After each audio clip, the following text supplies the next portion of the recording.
राधे और नेहा की शादी को 8 साल हो गए थे। कहते हैं पति और पत्नी में जितनी लड़ाई होती है उनमें प्यार भी उतना ज़्यादा होता है। तो इस हिसाब से राधे और नेहा में काफ़ी ज़्यादा प्यार था, क्योंकि इन दोनों में लड़ाई भी बहुत ज़्यादा होती थी। इनकी लड़ाई बहुत छोटी छोटी बातों पे होती थी और बात बढ़ के तिल का ताड़ बन जाती थी। राधे एक प्राइवेट ऑफिस में क्लर्क था और नेहा हाउसवाइफ।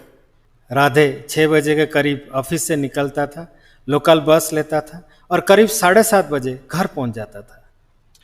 घर जाके थोड़ा फ्रेश होना, फिर डिनर करना, थोड़ा टीवी देखना और सो जाना, बस लगभग यही रूटीन था राधे का। एंटरटेनमेंट के नाम पे टीवी और बीवी से झगड़ा, बस यही था राधे की लाइफ का एक्स फैक्टर। रूटीन और बोर लाइफ, बॉस की रोज रोज की किटपिट, लोकल बस के धक्के राधे को फ्रस्ट्रेट कर देते थे। और इसका सारा खमियाजा भुगतना पड़ता था बेचारी नेहा को। आज भी ऑफिस से मानसिक रूप से थक के और लोकल बस के धक्के खा खा के शारीरिक रूप से थक हार के राधे घर पहुंचा।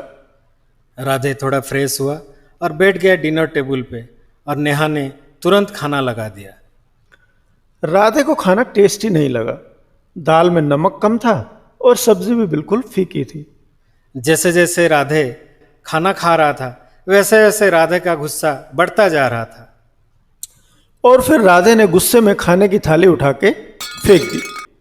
पूरे घर में दाल और सब्जी बिखर गई। ये देख नेहा को भी गुस्सा आ गया, क्योंकि सफाई तो नेहा को ही करनी पड़ेगी। What is this nonsense Radhe? खाने से कोई शिकायत थी तो बोल देते, यूँ खाना फेंकने की क्या ज़रूरत थी? शिकायत? इतना गंदा खाना तो शायद जेल में भी नहीं मिलता होगा। अरे क्या अरे? दाल में नमक नहीं, सब्जी में स्वाद नहीं। एक बात बताओ, तुम्हारी माँ ने वाकई तुम्हें कुछ नहीं सिखाया या तुम ही कामचोर थी? अरे मैं किचन में खाना टेस्ट थोड़ा ही करती हूँ, कुछ कम ज़्यादा हो भी जाता है और तुम कोसना शुरू कर देते हो। कभी तुम हमेशा ही ऐसा खाना बनाती हो। अगर कुछ काम ना आता हो तो उसे सीख लेना चाहिए। जब देखो तब जलीकटी सुनाते रहते हो। तुम्हारी भी सुनो और तुम्हारी माँ की भी सुनो। इसीलिए तो आई थी इस घर में शादी करके। माँ को भी ऐसा ही खाना देती होगी, वो भी तभी परेशान होती होगी और तुम्हें कुछ ना कुछ बोल देती होगी। हाँ हाँ, सारी गलती मेरी ही होती है। तुम भी सही हो और तुम्हारी माँ भी सही है। ये क्या तुम्हारी माँ लगा रखा है? तुम्हारे माँ बाप ने लगता है तुम्हें कुछ संस्कार भी नहीं सिखाया है। अरे तुमने तो अपने संस्कार अभी दिखाए ना, पूरे घर में खाना बिखेर दिया। क्या कहना चाहते हो? मैं फुहड़ हूँ? मैंने कुछ नहीं बोला, तुमको जो सोचना है सोच लो। देख रहा हूँ बहुत जबान चलने लगी है तुम्हारे आजकल। तुम्हारा बस चले तो मेरी जुबान भी कटवा दो। तुम्हारे जैसे जालिम पति होते हैं जो पत्नियों का जीना हराम करके रखते हैं और बाहर समाज में भोले बने घूमते हैं।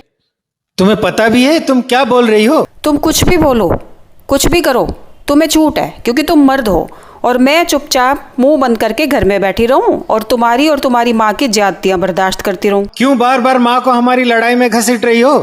माँ को मैं घसीट रही हूँ? जब से आए हो मेरे मम्मी पापा को कोस रहे हो, वो कुछ नहीं। तुमने तो उनकी परवरिश तक पे सवाल उठा दिए, इसीलिए कि तुम मर्द हो और तुम्हें समाज ने बोलने का परमिट दिया है। मर्द तो मैं हूँ ही, और तुम्हारे जैसे बिगड़ेल को मेरे जैसा मर्द ही संभाल सकते हैं। मर्द? तुम इसीलिए मर्द हो क्योंकि हम औरतें तुम्हें मर्द का दर्जा देती हैं। हमारा एक शब्द तुम्हारी पूरी मर्दानगी पे भारी पड़ सकता है। ऐसा है, जो तुम्हारा काम है वो करो, चलो जाओ। मर्द से ज्यादा उलझना ठीक नहीं होता। मर्द तो मर्द ही होता है और मर्द ही रहेगा। देखो मेरा मुंह मत खुलवाओ। ऐसा है, अभी तक कम मुंह खोला है क्या? और भी खोल लो। अगर औरत ये बोल दे ना कि हमारे बच्चों में से एक तुम्हारा नहीं है, तुम्हारी सारी मर्दानगी धरी की धरी रह जाएगी। क्या क्या बोला? कुछ नहीं। नहीं नहीं नहीं नहीं, एक बार फिर से बोलो, मैंने ठीक से सुना नहीं। कहा ना कुछ नहीं। अच्छा, अब ये भी बता दो कि हमारी बच्चों में से कौन सा वाला मेरा नहीं है? अरे ऐसा कुछ नहीं है, मैंने ऐसे ही बोल दिया था। और इसके बाद घर में घनघोर शांति। अब राधे की टेंशन कुछ ज्यादा ही बढ़ गई थी। राधे उठा और घर के बाहर चला गया। राधे ने कई सालों के बाद सिगरेट खरीदी और जाकर पास वाले पार्क में एक बेंच पे बैठ गया। उसने एक सिगरेट जलाई और सोचने लगा कि ये नेहा ने क्या बोल दिया और ऐसा उसने क्यों बोला। क्या वाकई हमारे बच्चों में से एक मेरा नहीं है?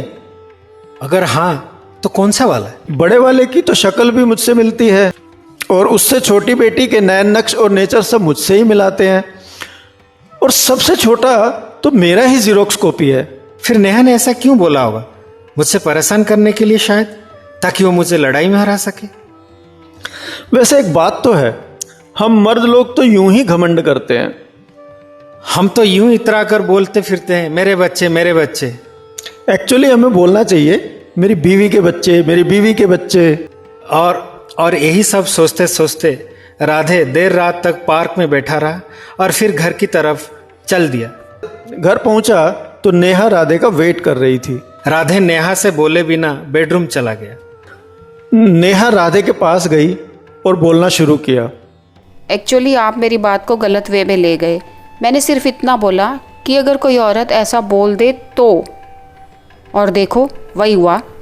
तुम्हें इतना बुरा लगा कि देखो नेहा, मुझे तुम्हारी बात बिल्कुल बुरी नहीं लगी। एक्चुअली तुमने सही तो कहा। मर्द को कहाँ कुछ पता होता है, ये तो सिर्फ माँ ही बता सकती है कि उसके बच्चे का पिता कौन है। अरे फिर वही बात, मैंने बोला ना कि सिर्फ आपको चुप करने के लिए ही मैंने ऐसा बोला था। आप ये क्यों नहीं समझ रहे कि अगर औरत पति के पितृत्व पर प्रश्न उठाएगी तो वो स्वयं अपनी पवित्रता और अपने करैक्टर पर भी प्रश्नवाचक चिन्ह लगाएगी। ये भारतवर्ष है पतिदेव। सती सावित्री आज भी हम औरतों की आदर्श होती है, जो अपने पति को अपनी पवित्रता के बल पर यमराज से छुड़ा लाती है। मैं कितना भी आपसे लड़ूं, कुछ भी बोलूं, लेकिन अपने चरित्र और आपके पितृत्व पर कभी प्रश्न खड़ा नहीं कर सकती। जब आप गुस्से में होते हो, आप भी गुस्से में मुझे ना जाने क्या क्या बोल देते हो, लेकिन हम दोनों ही कभी पुरानी बात को जीवन में आगे लेके नहीं जाते। अगर मेरी बात आपको इतनी बुरी लगी तो आई एम सॉरी। प्लीज़ मुझे माफ़ कर दो और गुस्सा थूक दो। देखो, मैंने आपके लिए दोबारा खाना भी बनाया है। इस लड़ाई के चक्कर में ना आपने खाना खाया ना मैंने। चलो खाना खाते हैं। बच्चे भी भूखे बैठे हैं और मुझे भी ज़ोर से भूख लगी है। इस तरह से राधे और नेहा की लड़ाई का एक चैप्टर क्लोज हुआ। उनकी लड़ाई का कोई और चैप्टर हमें मिला तो आप तक ज़रूर पहुंचाएंगे। और उसके लिए देखते रहिए मक्टल इंडिया एंटरटेनमेंट।